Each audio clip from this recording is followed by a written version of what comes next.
Vous pensez à acheter un condo autour de Montréal, mais vous êtes confus à cause de ces frais de condo?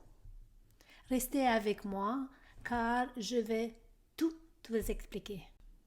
Aujourd'hui, je vais vous répondre à toutes vos questions concernant les frais condo autour de Montréal, y compris comment sont calculés, qu'est-ce que comprendre et aussi comment le budgéter.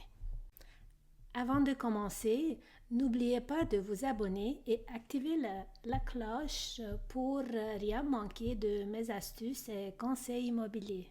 Si vous trouvez cette vidéo intéressante, n'oubliez pas de mettre une pouce en l'air et de partager avec ceux qui envisagent d'acheter un condo autour de Montréal.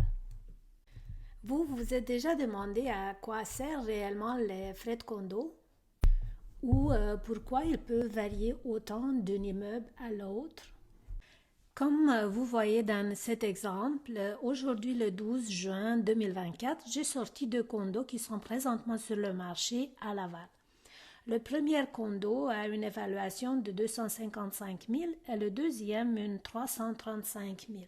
Les deux sont affichés évidemment séparément à 399 000, ça veut dire le même prix.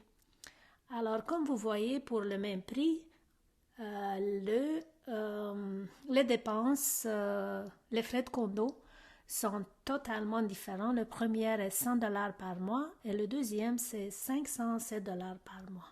C'est une grande différence. Aujourd'hui, je vais vous répondre à toutes vos questions concernant les frais condo autour de Montréal, y compris comment sont calculés, qu'est-ce que comprendre et aussi comment le budgéter. Dans ce graphique-là, vous voyez un petit peu qu'est-ce que ça veut dire les frais de condo et je vais vous expliquer. Les frais de condo, qui sont aussi appelés les frais de copropriété, sont des paiements mensuels effectués par les propriétaires des condos pour couvrir les coûts d'entretien et de gestion de l'immeuble et de ses équipements, de remplacement, d'amélioration ou de transformation des parties communes. La valeur relative de votre partie privative sert à établir votre contribution. Charge commune relative au fonds de l'auto-assurance. Ce fonds est réservé au paiement des franchises prévues au contrat d'assurance souscrit par le syndicat. Les exigences exactes quant à ce fonds sont fixées par règlement du gouvernement et chaque copropriétaire contribue au fonds d'assurance de auto-assurance en fonction de la valeur relative de sa fraction. Les charges communes relatives au fonds de prévoyance. Je vous explique. Vous devez également payer les charges communes relatives au fonds de prévoyance. Le fonds de prévoyance sert à payer les répartitions majeures et les remplacements des parties communes, qu'elles soient à l'usage restreint ou non. Le montant que vous devez payer sera établi en fonction de la valeur relative de votre partie privative. Toutefois, l'article 1072 du Code civil permet d'ajout d'une pondération à ce qui concerne les parties communes à usage restreint. En effet, il est possible que votre déclaration de copropriété stipule que vous devez payer à vous seul les frais de remplacement d'une partie commune à usage restreint si vous en avez la pleine jouissance. Dans ce cas, vous serez responsable de la somme totale de remplacement et de répartition. Les charges communes spéciales. Vous voyez la petite flèche jaune. Ce type de charge, on appelle aussi dans un langage assez courant les cotisations spéciales.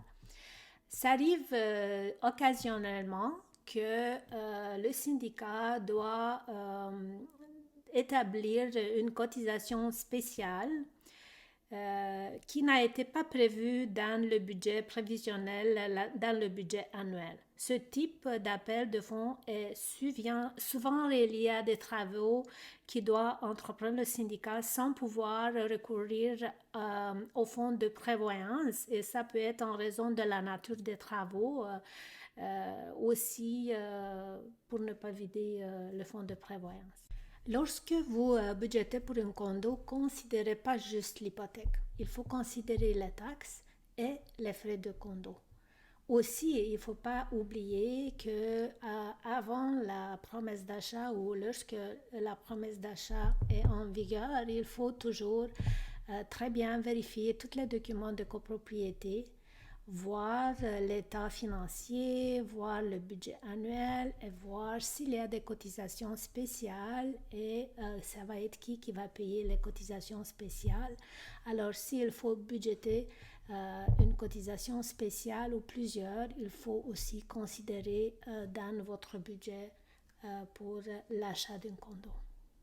Si vous avez trouvé cette vidéo utile, mettez un pouce à l'air et abonnez-vous à ma chaîne pour avoir plus de conseils futurs en immobilier.